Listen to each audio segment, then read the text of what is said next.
Hello students, welcome to yet another lecture of excretion and osmoregulation. गेल्या लेक्चरमध्ये जे आहे तिथं आपण ह्युमन एक्सक्रिटरी सिस्टीम ही पूर्ण पाहिली होती. त्यामध्ये पूर्ण ह्युमन एक्सक्रिशन ज्या सिस्टीममधून होतं त्या सिस्टीमचे पूर्ण पार्ट्स यांची ओळख आपण करून घेतली होती. कुठे असतात ते, त्यांना जी नावं दिलेली आहेत ही तशी नावं का दिलेली आहेत हे सुद्धा आपण गेल्या लेक्चरमध्ये इथं पाहिलेले आहेत. त्यानंतर आपण पाहतो की बॉडीमध्ये असणारं पाण्याचं प्रमाण हे ओळखून जे असतं युरिन फॉर्मेशन इथं होत असतं.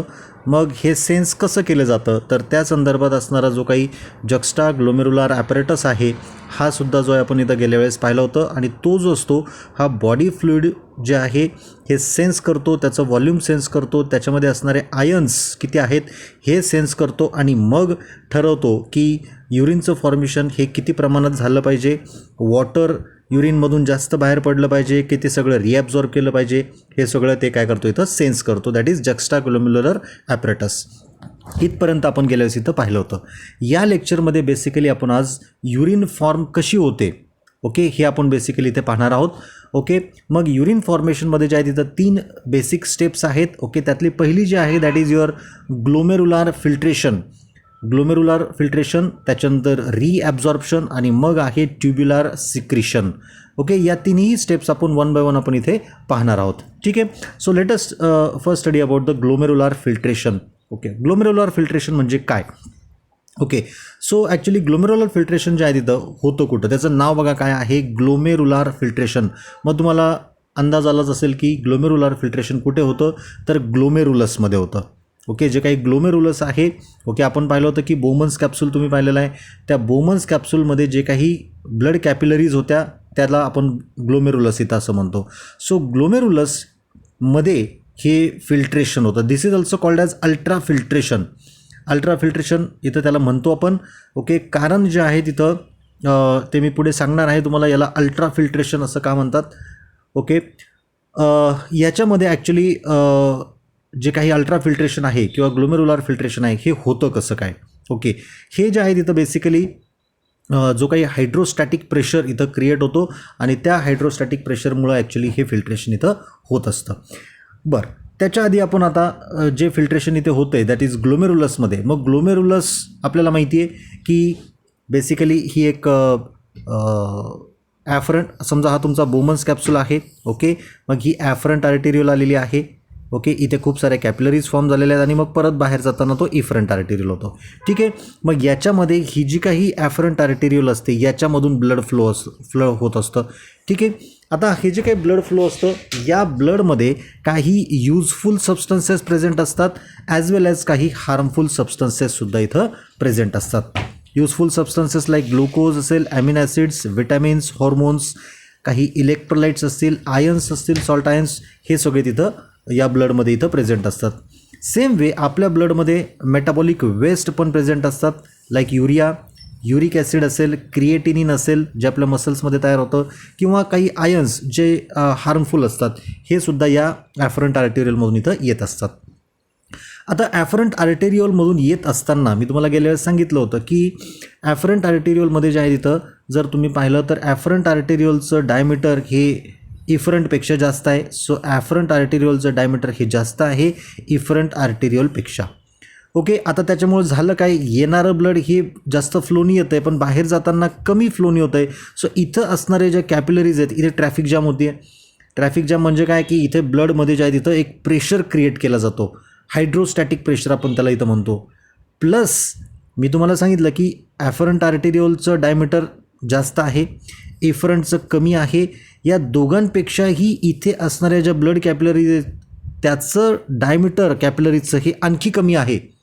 सर्वात कमी डायमीटर याचं आहे तुमच्या या कॅपिलरीजचं. त्यानंतर इफरंट आर्टेरियोलचं डायमीटर आहे आणि सर्वात जास्त डायमीटर हे ॲफरंट आर्टेरियोलचं आहे.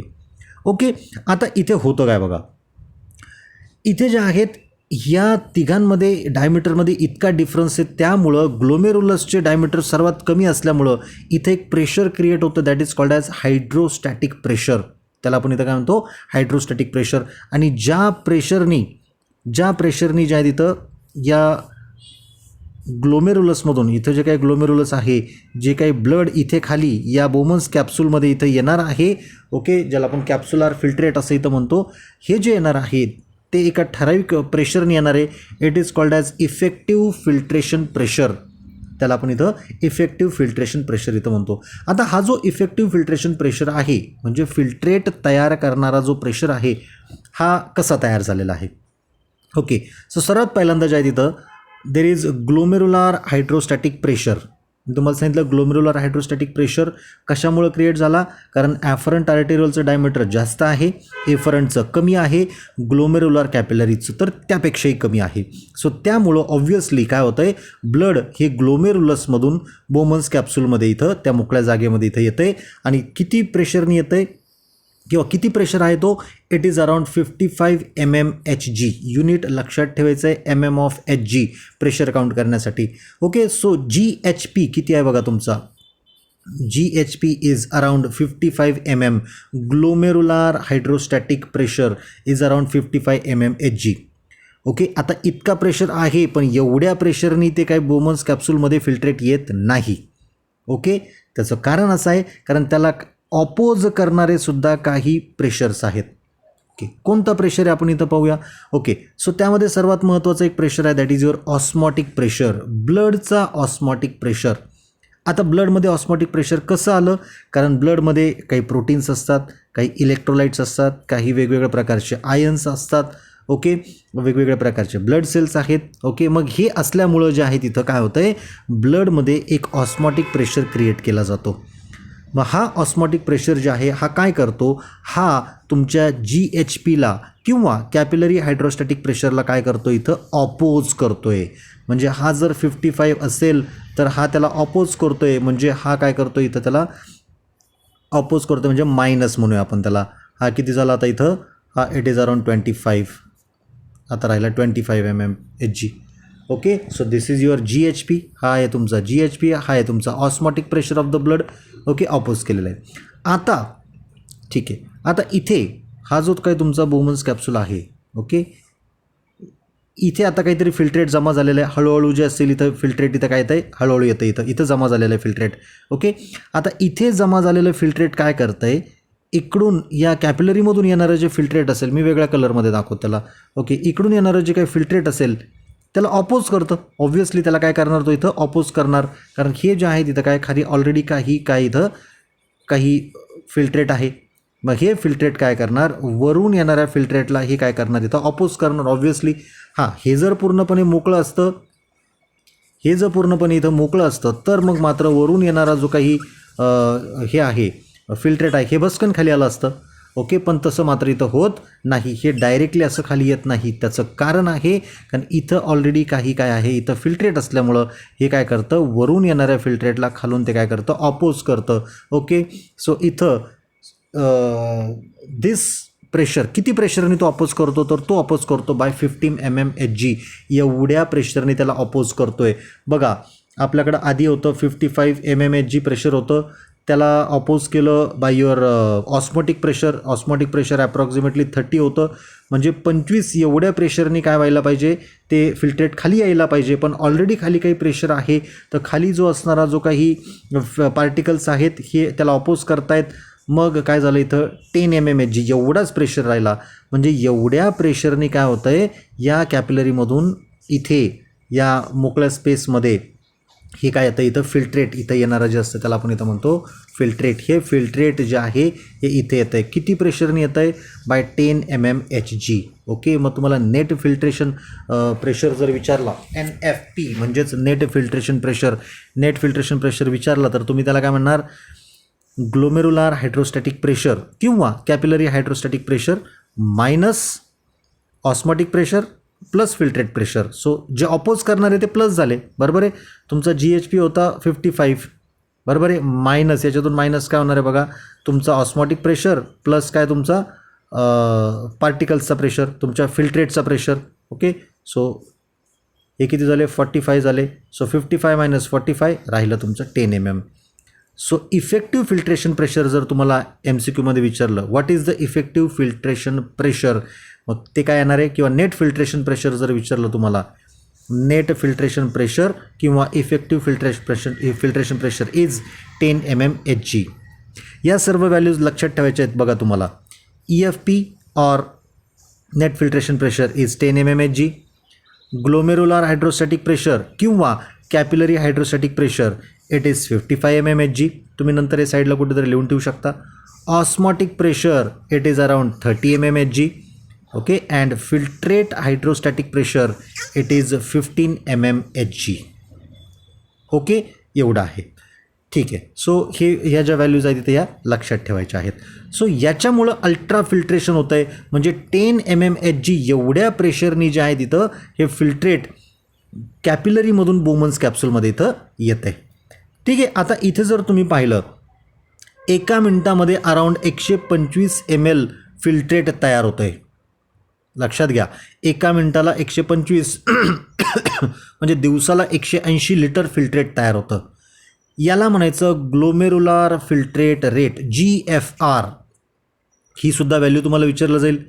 GFR पर मिनिट किंवा GFR पर डे विचारला जाईल. मग तुम्हाला GFR पर मिनिट विचारला तर तुमचा आन्सर येईल 125 ml पर मिनिट, किंवा एका दिवसाला जर विचारला तर तो 180 लिटर असतो. आता हा जो GFR असतो म्हणजे हे पूर्ण युरिन नसतं. दिस इज जस्ट प्रायमरी युरिन. याला आपण प्रायमरी युरिन म्हणतो, कारण एका मिनटाला आपल्या शरीरातून 125 ml जर युरिन जर बाहेर पडली तर आपल्या शरीरातलं सगळं पाणी बाहेर निघून जाईल. किंवा दिवसाला 180 लिटर जर युरिन तयार झाली तर तुम्ही विचार करा, लेक्चर कधी करणार, तुम्ही जेवण कधी करणार, तुम्ही झोपणार कधी, कारण 180 लिटर युरिन तुमच्या बॉडीत तयार होईल. तर ते असं नसतं. एवढी युरिन तुमच्या बॉडीमध्येही तयार होत नाही. दिस इज जस्ट फिल्ट्रेट. याला फक्त फिल्ट्रेट म्हणायचं आहे. ही 125 ml पर मिनिट किंवा 180 लिटर याला फिल्ट्रेट म्हणायचं. This is glomerular filtrate rate. ग्लोमेरुलसमधून बोमन्स कॅप्सूलमध्ये येणारं जे काही फिल्ट्रेट आहे ते हे असतं. ओके, नाव आता तुमच्या बॉडीमधलं पूर्ण ब्लड ग्लोमेरुलसमधून एकदा जाण्यासाठी लागतात फक्त 4 मिनिट. किती लागतात? फक्त 4 मिनिट. पूर्ण ब्लड शरीरातून जाण्यासाठी तुम्हाला लागतात फक्त 4 मिनिट. आणि या 4 मिनिटामध्ये जे आहे तिथं किती पूर्ण ब्लड तुमचं 4 मिनिटातून गेल्यानंतर किती फिल्ट्रेट तयार होईल, मग करायचं 125 मल्टिप्लाइड बाय 4. ओके, किती होणार म्हणजे ब्लड हे झाल्यानंतर किती होणार ते 500 ml. बरोबर आहे, 500 ml फिल्ट्रेट ॲप्रॉक्सिमेटली हे इथं होणार. Okay, so amount of blood passes through glomerulus. ग्लोमेरुलसमधून जे काही ब्लड पास होतं त्याच्यामधून जे आहे तिथं किती एका मिनिटाला बघा किती जातं आहे ते जवळपास 600 ते 650 ml पर मिनिट एवढं जे आहे हे काय होतं इथं एका मिनिटाला ब्लड हे काय होतं तुमच्या ग्लोमेरुलसमधून इथं जात असतं.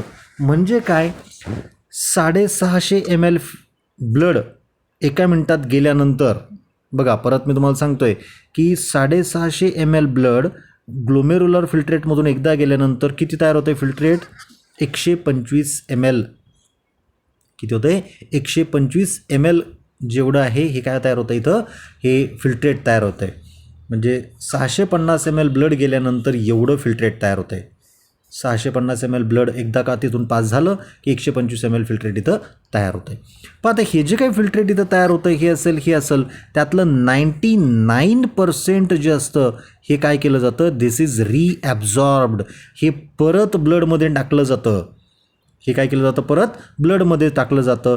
ओके, आणि फक्त जे आहे तिथं म्हणजे जर तुम्ही विचार केला या 180 लिटरमधून जर तुम्ही 99% रिॲब्झॉर्ब केलं फक्त 1% युरिन जर झाली तर 180 लिटरचं 180चा 1% म्हणजे किती झाला ॲप्रॉक्सिमेटली 1.8 लिटर. सो दिवसभरामध्ये तुमच्या बॉडीमध्ये ॲप्रॉक्सिमेटली 1 ते 1.5 लिटर युरिन तयार होते ॲप्रॉक्सिमेटली. असं म्हणण्याचं कारण जर तुम्ही कमी पाणी पित असाल तर युरिन कमी फॉर्म होणार आहे आणि तुम्ही जर म्हणजे या व्हॅल्यूपेक्षा कमी होणार आहे. आणि जर तुम्ही जास्त जर पाणी पित असाल ओव्हर हायड्रेट तुम्ही जर होत असाल तर यापेक्षा निश्चितच जास्त युरिन इथं फॉर्म होऊ शकते.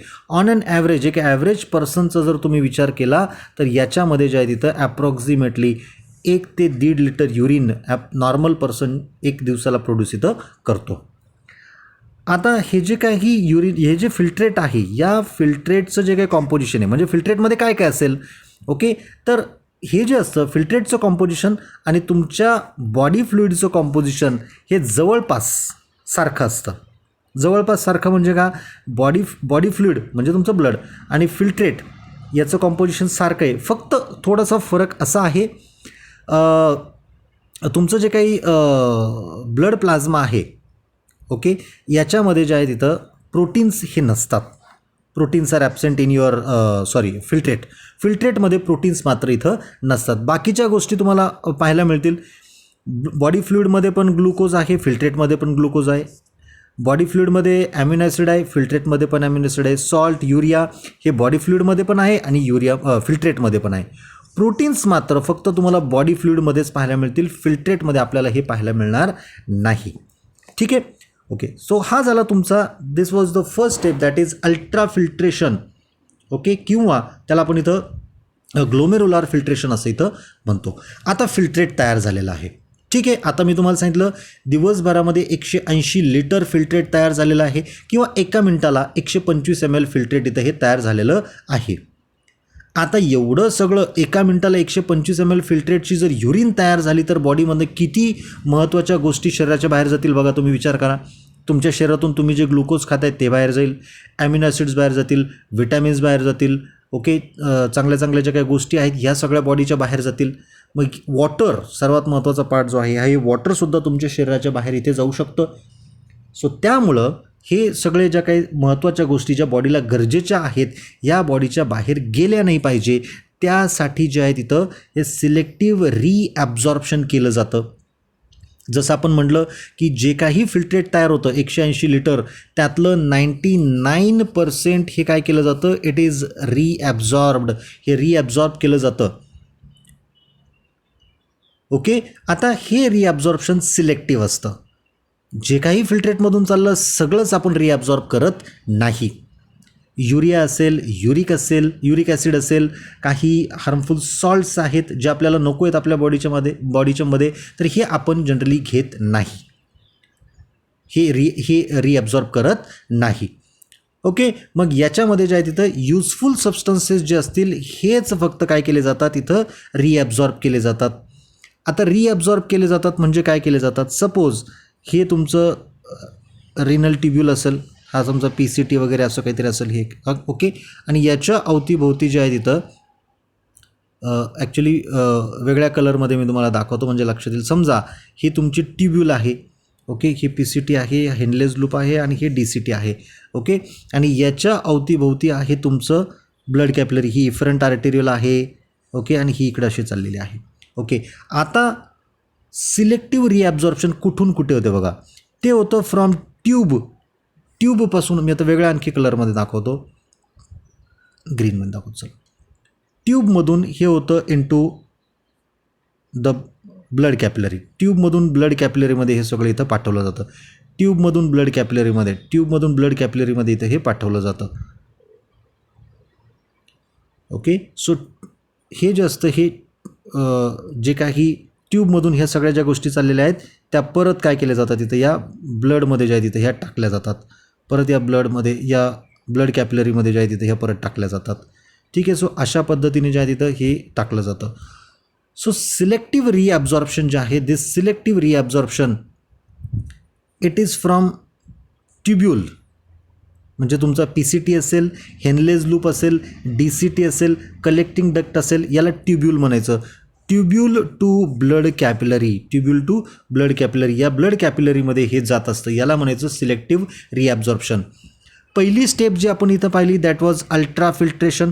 अल्ट्रा फिल्ट्रेशनमध्ये काय झालं होतं, ब्लड कुठून कुठं गेलं होतं बघा, ब्लड जे आहे तिथं तुमच्या या ब्लड कॅपिलरीमधून कुठे गेलं होतं, ट्युब्यूलमध्ये गेलं होतं. दुसरी जी स्टेप आहे तुमची सिलेक्टिव्ह रिॲब्झॉर्प्शन, याच्यामध्ये ब्लड कुठून कुठे जाते बघा, from tubule to blood capillary, उलट होतं, याच्यावर रिव्हर्स झालेलं आहे. ओके, हे लक्षात ठेवायचं, फिल्ट्रेट कुठून कुठे जाते. अल्ट्रा फिल्ट्रेशनमध्ये फिल्ट्रेट जो आहे, फिल्ट्रेट हा गेला फ्रॉम कॅपिलरी टू ट्युब्यूल, बरोबर आहे, आणि सिलेक्टिव्ह रिॲब्झॉर्प्शनमध्ये फिल्ट्रेट गेलेला आहे from tubule to blood capillary. ठीक आहे, ही महत्त्वाची गोष्ट इथं लक्षात ठेवायची आहे. ओके, सो इथं त्यांनी सरळ सांगितलेलं आहे बघा. Okay, these are selectively reabsorb from the filtrate back into the blood. कुठे, तर PCT प्रॉक्सिमल कॉन्व्होल्युटेड ट्युब्यूलमध्ये इथं ते जातं. ओके, आता हे जे काही रिॲब्झॉर्प्शन असतं हे दोन प्रकारे केलं जातं, either actively or bye passively. काही सबस्टन्सेस हे पॅसिवली सिम्पल डिफ्युजन, सिम्पल ऑस्मॉसिसनी हे ट्रान्सपोर्ट केले जातात, रिॲब्झॉर्ब केले जातात. पण काही सबस्टन्सेस त्यांचं कॉन्सन्ट्रेशन जरी कमी असलं तरी एनर्जी वापरून इथे काय केलं जातं, ते ट्रान्सपोर्ट केले जातात. त्याला आपण इथं म्हणतो ॲक्टिव्ह ट्रान्सपोर्टेशन. ओके, अशा पद्धतीने केलं जातं. वॉटर जे आहेत बेसिकली वॉटरचा मेजर पोर्शन हा रिॲब्झॉर्ब केलं जातं युझिंग ऑस्मॉसिस. जेवढी शरीराला गरज आहे तेवढं पाणी ठेवलं जातं, बाकी सरळ सरळ हे युरिनमधून इथं हे बाहेर टाकलं जातं. ठीक आहे. नाव आता इथे जर तुम्ही पाहिलं बघा, जवळपास 60 ते 70% फिल्ट्रेट जे आहे हे हेनलेज लूपमध्ये पोचतं आहे. म्हणजे अराऊंड 30% टू 40% हे PCTमध्ये काय झालेलं आहे, रिॲब्झॉर्ब झालेलं आहे. उरलेलं 60 to 70% हे हेनलेज लूपमध्ये आलेलं आहे. ओके, मग याच्यामध्ये शक्यतो वॉटर असतं, सोडियम असेल, क्लोराईड असेल. हे काय केले जातात, हे रिॲब्झॉर्ब केले जातात हेनलेज लूपमध्ये. डिसेंडिंग लूपमध्ये जे आहे तिथं वॉटर रिॲब्झॉर्ब केलं जातं आणि ॲसेंडिंग लूपमध्ये एक्सक्यूज मी ॲसेंडिंग लिम्बमध्ये सोडियम केलं जातं. आपण पुढे पाहणार आहोत ते. ओके, हे केलं जातं. त्याच्यानंतर इथून पुढे 15 ते 20% जे आहे तिथं हे फिल्ट्रेट पुढे जातं DCTमध्ये. ओके, सो इथे सुद्धा हेनलेज लूपमध्ये जवळपास 30 ते 40% काय केलं जातं, इथं रिॲब्झॉर्ब केलं जातं. आता पुढे DCTमध्ये गेल्यानंतर इलेक्ट्रोलाइट्स जे असतात, K+ असेल, Cl- असतील, आणखी काही आयन्स असतील, हे इथं रिॲब्झॉर्ब केले जातात. ओके, सोडियम बेसिकली याच्यामध्ये हा रिॲब्झॉर्ब केला जातो. ओके, आणि मग हे फिल्ट्रेट कुठे पोचतं, तुमच्या कलेक्टिंग डक्टमध्ये जातं. ओके, सो फिल्ट्रेटचा प्रवास बघा तुम्ही कसा झालेला आहे. फ्रॉम PCTकडून गेला तो हेनलेज लूपमध्ये, हेनलेज लूपकडून गेला तो DCTकडे, आणि DCTमधून कुठे गेला तो कलेक्टिंग डक्टमध्ये गेलेला आहे. ठीक आहे, कलेक्टिंग डक्टमध्ये पोचता पोचता ते जे काही युरिन असतं किंवा फिल्ट्रेट असतं, it is very dilute. Very dilute म्हणजे काय, की त्याच्यामध्ये ग्लुकोज नसतं, ॲमिनो ॲसिड नाही आहे, त्याच्यामध्ये विटॅमिन्स नाही आहेत, त्याच्यामध्ये कमीत कमी वॉटर आहे, त्याच्यामध्ये सॉल्ट आयन्स हे खूप कमीत कमी आहेत इथं. ओके, सो त्याच्यामुळे ते खूप काय झालेलं इथं डायल्यूट झालेलं आहे. ओके, आता इथे जे आहे ते बघा, सिलेक्टिव्ह रिॲब्झॉर्प्शन कसं होतं मी तुम्हाला इथं सांगतो.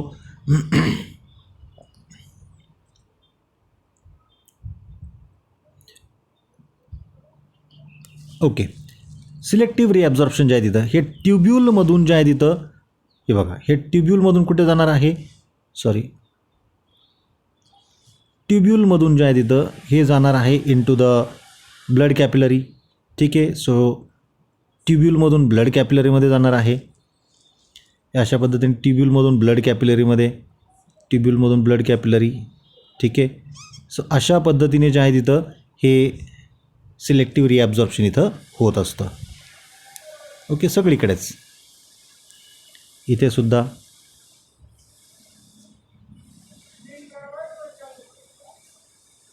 ओके, हे अशा पद्धतीने जे आहे तिथं हे सिलेक्टिव्ह रिॲब्झॉर्प्शन इथं होत असतं. पुढे एक मॅकॅनिझम आहे, काउंटर करंट मॅकॅनिझम. आपण त्यामध्ये पाहणार आहोत की कशा पद्धतीने जे आहे तिथं हे जे काही ट्रान्सपोर्ट असतं ते होतं ते. ओके, आपण आता कलेक्टिंग डक्टपर्यंत आलो होतो. कलेक्टिंग डक्टमध्ये जे आहे तिथं मोस्ट ऑफ द वॉटर जे बॉडीला गरजेचं आहे ते रिॲब्झॉर्ब केलं जातं. मग इथं ग्लुकोज असेल, ॲमिनो ॲसिड्स असतील, विटॅमिन्स असतील, हे रिॲब्झॉर्ब केले जातात बाय ॲक्टिव्ह ट्रान्सपोर्ट. इथं प्रश्न विचारला जाऊ शकतो, name the nutrients which are actively transported during selective reabsorption. Selective रिॲब्झॉर्प्शनच्या दरम्यान ॲक्टिव्ह ट्रान्सपोर्टनी रिॲब्झॉर्ब केलेले न्यूट्रिएंट्स कुठले कुठले. ओके, मग ग्लुकोज, ॲमिनो ॲसिड्स आणि विटॅमिन्स आहेत. किंवा तुम्हाला असाही प्रश्न विचारला जाईल, right the mode of transport during the selective reabsorption of nutrients. मग हे ॲक्टिव्ह आहे का पॅसिव्ह आहे, तर ॲक्टिव्ह ट्रान्सपोर्ट आहे. ठीक आहे, आता याच्यामध्ये जे पॉझिटिव्हली चार्ज्ड आयन्स असतात हे ॲक्टिव्ह ट्रान्सपोर्टने काय केले जातात, इथं रिॲब्झॉर्ब केले जातात. आणि जे निगेटिव्हली चार्ज आयन्स आहेत हे मात्र काय केले जातात, हे पॅसिव्ह ॲब्झॉर्प्शननी पॅसिव्हली काय केले जातात, हे ट्रान्सपोर्ट केले जातात.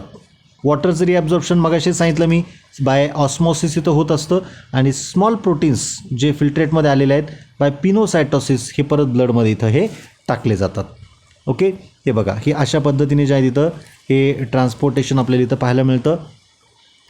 ट्यूबमधून निघालेले जे काही ॲरो असतील, ट्यूबमधून बाहेर निघालेले arrow, this is called as selective reabsorption. हे बघा हे सगळं सिलेक्टिव्ह रिॲब्झॉर्प्शन आहे. This is selective reabsorption. हे सगळं सिलेक्टिव्ह रिॲब्झॉर्प्शन. ट्यूबमधून जे काही बाहेर निघालेलं आहे हे सगळं सिलेक्टिव्ह रिॲब्झॉर्प्शन आहे. ओके, आणि ट्यूबच्या आतमध्ये जे काही चाललं असेल, ट्यूबच्या आतमध्ये, okay, that is called as पुढचं ट्युब्युलर सिक्रिशन. पुढं जे आपण पाहणार आहोत हे याला ट्युब्युलर सिक्रिशन म्हणायचं.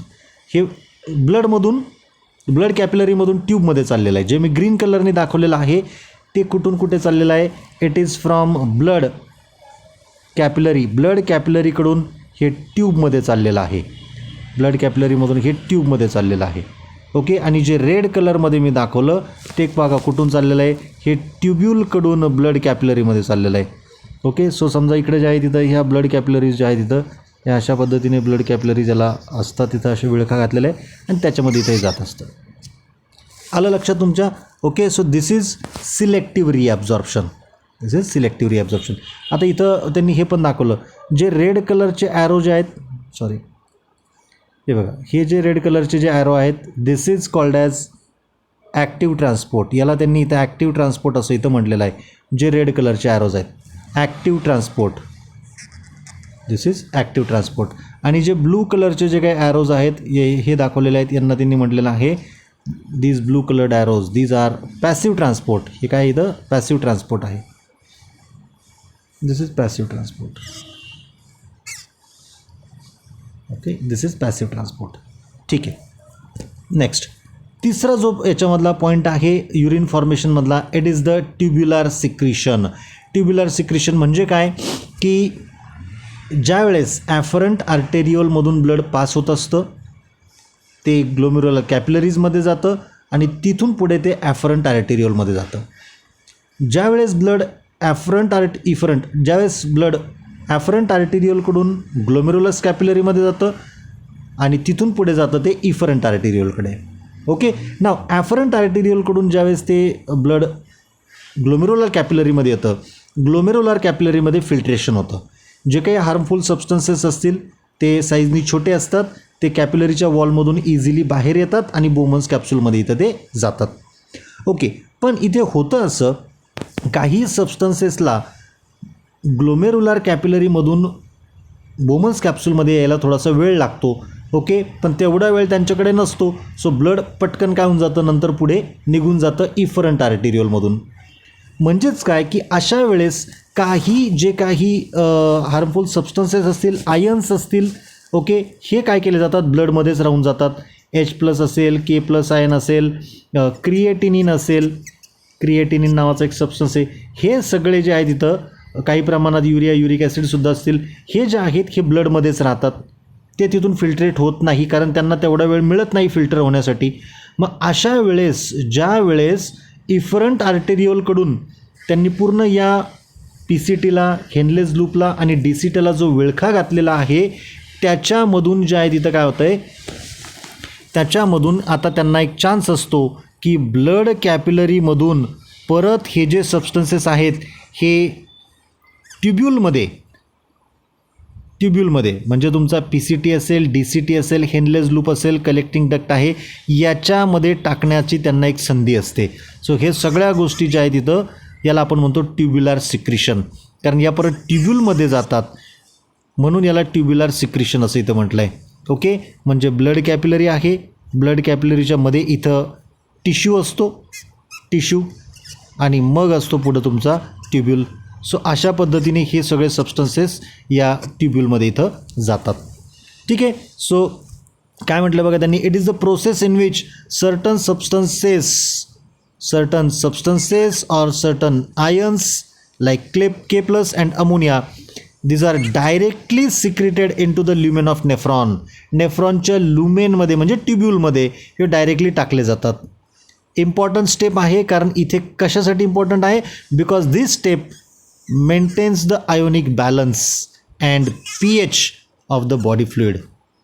ब्लड जे आहे आपलं, या ब्लडचं बॉडी फ्लुइडचं आयोनिक बॅलन्स म्हणजे आयन्स, कुठे किती आयन्स पाहिजेत, कुठे आयन्स कमी ठेवायचे आहेत, कुठे आयन्स जास्त ठेवायचे आहेत, pH कसा मेंटेन करायचा आहे, हे सगळं जे असतं हे केलं जातं with the help of this tubular secretion. Tubular सिक्रिशनच्या मदतीने तर हे केलं जातं. ठीक आहे, ओके. सो इथे जे आहेत, इथे बघा जे ॲरोज आतमध्ये आलेले आहेत, ओके इथे दाखवतो मी. ठीक आहे, जे ॲरोज इथं आतमध्ये आलेले आहेत ते सगळे काय आहेत, this is tubular secretion. So this is tubular secretion, this is tubular secretion. दोन ठिकाणी आपल्याला ट्युब्युलर सिक्रिशन इथं पाहायला मिळालेलं आहे. ओके, आणि जे मी आता रेड कलरमध्ये दाखवणार आहे ते आहे तुमचं selective reabsorption. So this is selective reabsorption. हे सिलेक्टिव्ह रिॲब्झॉर्प्शन आहे, हे सिलेक्टिव्ह रिॲब्झॉर्प्शन आहे, हे selective reabsorption. This is selective reabsorption, selective reabsorption, and this is also selective reabsorption. This is not selective reabsorption. Okay, आता मी blue कलरमध्ये दाखवतो ते आहे तुमचं ट्युब्युलर सिक्रिशन. हे ट्युब्युलर सिक्रिशन आहे, हे ट्युब्युलर सिक्रिशन आहे, आणि हे जे आहे तिथं हे ट्युब्युलर सिक्रिशन आहे. बघा काय काय टाकलं आहे त्यांनी याच्यामध्ये. तुम्ही जर पाहिलं इथं K+ आहे, H+ आहे, NH4+ आहे, त्याच्यानंतर इथं युरिया असेल, युरिक ॲसिड, क्रिएटिनिन, काही ड्रग्ज हे पण आहेत. युरियासुद्धा इथं जो आहे परत इथं टाकला जातो to maintain the osmotic concentration and to maintain the pH of the body fluid. Okay, हे करण्यासाठी टाकला जातो.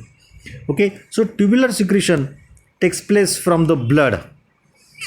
ब्लडमधून कुठे जातं बघा, ते ब्लडमधून ते जातं into renal tubule. Blood to tubule येतं ते जातं, आणि त्याच्यामध्ये जे असतात वेस्ट प्रॉडक्ट्स, क्रिएटिनिन असेल, H+ असेल, K+, जे जादा झालेले आहेत हे तिथून बाहेर टाकले जातात, परत ट्युब्यूलमध्ये टाकले जातात ब्लडमधून. ओके, जेणेकरून ते युरिनमधून आपल्या बॉडीच्या बाहेर इथं ते चालले जातील. ओके, K+ आयन्ससुद्धा इथं सिक्रिटेड केला जातो ट्यूबमध्ये. त्याच्या बदल्यामध्ये Na+ आयन्स हे, कारण पॉझिटिव्ह आयन्स आपण बाहेर टाकतो आहे, मग तेवढे पॉझिटिव्ह आयन परत बॉडीमध्ये आले पण पाहिजे. ओके, सो त्याच्यामुळं जे आहे तिथं K+ आयन्स ज्यावेळेस आपल्या बॉडीच्या बाहेर टाकले जातात, त्याचवेळी युरिनमधून Na+ आयन्स हे परत ब्लडमध्ये इथं टाकले जातात. तसं जर नाही झालं तर जास्तीत जास्त पॉझिटिव्ह आयन्स तुमच्या ब्लडमधून इथून ते निघून जातील.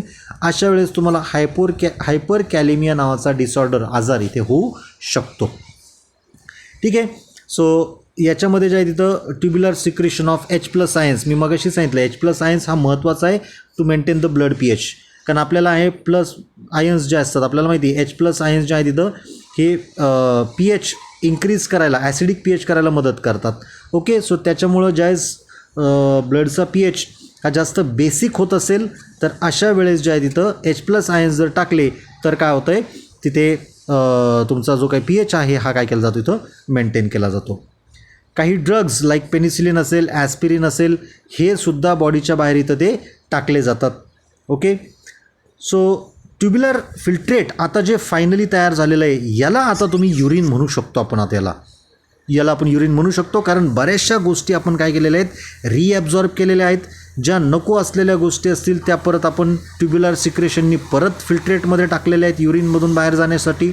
त्याच्यामुळं ह्युमन युरिन इज हायपरटॉनिक. हायपर म्हणजे जास्त, टॉनिक इज कॉन्सन्ट्रेशन, खूप कॉन्सन्ट्रेटेड असते. आपली युरिन जी आहे ही खूप कॉन्सन्ट्रेटेड असते, कारण त्यातलं मोस्ट ऑफ द वॉटर आपण काय केलेलं आहे, हे रिॲब्झॉर्ब करून ठेवलेलं आहे. आणि मग त्याच्यामध्ये पेनिसिलिन असेल, ॲस्पिरिन असेल, H+ असेल, K+ असेल, क्रिएटिनिन असेल, युरिया असेल, युरिक ॲसिड असेल, हे सगळे त्याच्यामध्ये ॲड असतात.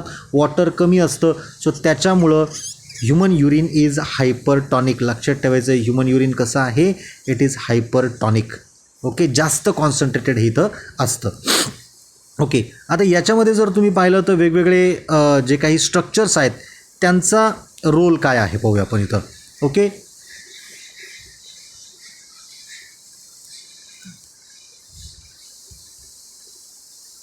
ओके, यांचा रोल जर आपण इथं पाहिला तर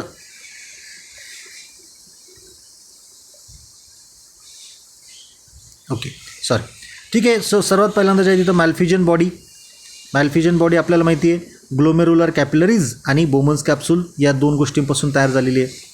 हिचं महत्त्वाचं काम काय आहे तर अल्ट्रा फिल्ट्रेशन ऑफ ब्लड. सर्वात महत्त्वाचं काम ब्लडचं अल्ट्रा फिल्ट्रेशन करणे आणि ते जे फिल्ट्रेट आहे ते कुठे टाकणे ग्लोमेरुलर कॅपिलरीजमधून बोमन्स कॅप्सूलमध्ये इथं ते टाकणे. ओके सो इथे ब्लड हे फिल्ट्रेट टाकायचं. ब्लड फिल्ट्रेट करून झालं खाली जे उरलं त्याला म्हणायचं फिल्ट्रेट म्हणायचं. जसं आपण चहा गाळतो बघा, चहा गाळल्यानंतर कपामध्ये येतो तो चहा त्याला म्हणायचं फिल्ट्रेट आणि वर जे राहिलं ते तुमचं नॉर्मल जे काय असेल ते. ओके सो ब्लड फिल्टर करतो आहे आपण इथं किडनीमधून, महत्त्वाचा पार्ट आहे. PCTमध्ये काय केलं जातं बघा रिॲब्झॉर्प्शन ऑफ 70 to 80% ऑफ इलेक्ट्रोलाइट्स. 70 ते 80% इलेक्ट्रोलाइट्स आणि वॉटर हे रिॲब्झॉर्ब केलं जातं आहे. त्याच्यामुळं होतं काय pH मेंटेन केला जातो आहे, आयोनिक बॅलन्स मेंटेन केला जातो आहे बॉडी फ्लुइड्सचा.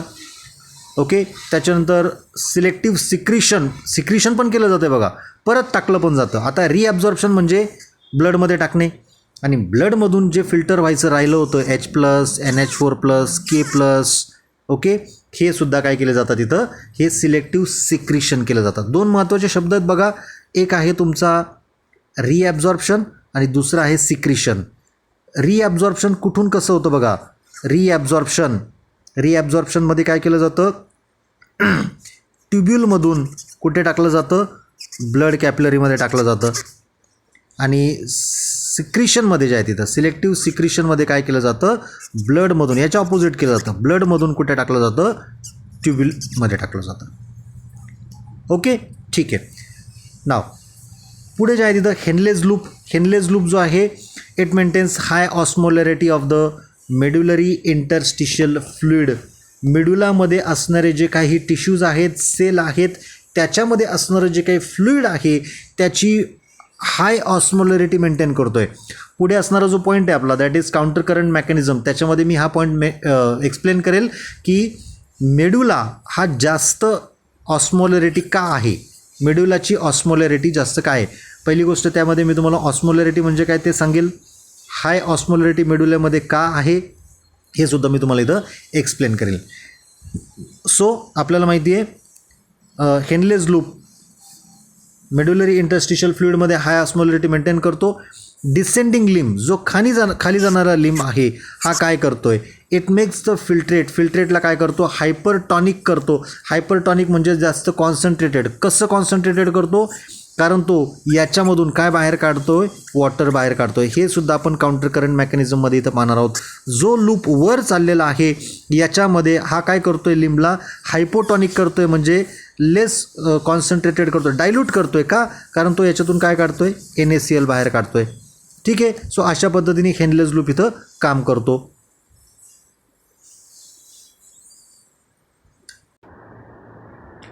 ओके त्यानंतर पुढे जो आहे the next one is DCT distal convoluted tubule. DCTमध्ये काय केलं जातं जास्तीत जास्त सोडियम आयन्स वॉटर हे रिॲब्झॉर्ब केलं जातं. कार्बोनिक ॲसिड आयन्ससुद्धा रिॲब्झॉर्ब केले जातात. ओके त्याचबरोबर सिक्रिशन केलं जातं बघा. इथं रिॲब्झॉर्प्शन झालेलं आहे, इथं सिक्रेट काय केलं त्यांनी NH3 सिक्रेट केलं, H+ सिक्रेट केला, K+ सिक्रेट केला परत फिल्ट्रेटमध्ये. हा काय करतो आहे DCTचं काम काय आहे maintains the pH sodium and potassium balance in the ब्लडमध्ये pH मेंटेन करणं, सोडियमचा बॅलन्स मेंटेन करणं आणि पोटॅशियमचा बॅलन्स इथं तो मेंटेन करत असतो. आणि लास्टली कलेक्टिंग डक्ट काय करतात फायनली जे काही वॉटर चाललेलं आहे ते रिॲब्झॉर्ब केलं जातं. थोडासा युरिया हा परत हा इंटरस्टिशियल फ्लुइडमध्ये हा इथं टाकला जातो. ओके त्याच्यानंतर कलेक्टिंग डक्टचं काम काय आहे वॉटर आणि युरिया. वॉटर त्यांनी रिॲब्झॉर्ब केलेलं आहे, युरियासुद्धा थोडाफार प्रमाणामध्ये रिॲब्झॉर्ब केलेला आहे. याच्यामुळं pH जो आहे बॉडी फ्लुइडचा हा मेंटेन झालेला आहे आणि आयोनिक बॅलन्स हा सुद्धा मेंटेन केला जातो आहे. जेवढे पॉझिटिव्ह आयन्स बाहेर टाकले जात आहेत तेवढेच निगेटिव्ह आयन्ससुद्धा टाकले जातील किंवा तेवढे परत आतमध्ये पण घ्यावे लागतात. याला आपण इथं म्हणतो आयोनिक बॅलन्स. ठीक आहे. सो इथं जे आहेत this is the role of different parts or different segments of nephron. अशा पद्धतीने जे आहे तिथं हे काम करत असतात. ठीक आहे. सो आजच्या लेक्चरमध्ये जे आहे तिथं बेसिकली आपण पाहिलं की युरिन कशा पद्धतीने फॉर्म होतं आहे. ओके याच्यामध्ये ज्या 3 स्टेप्स आहेत फर्स्ट अल्ट्रा फिल्ट्रेशन, किंवा ज्याला आपण ग्लोमेरुलर फिल्ट्रेशन म्हणतो. दुसरं सिलेक्टिव्ह रिॲब्झॉर्प्शन, महत्त्वाच्या गोष्टी रिॲब्झॉर्ब केल्या जातात. आणि तिसरं ट्युब्युलर सिक्रिशन, ब्लडमधून ज्या गोष्टी फिल्ट्रेट व्हायच्या राहिलेल्या असतात त्या परत ट्युब्युलमध्ये किंवा फिल्ट्रेटमध्ये काय केल्या जाते ते त्या परत इथं टाकल्या जातात. त्याला आपण इथं म्हणतो ट्युब्युलर सिक्रिशन.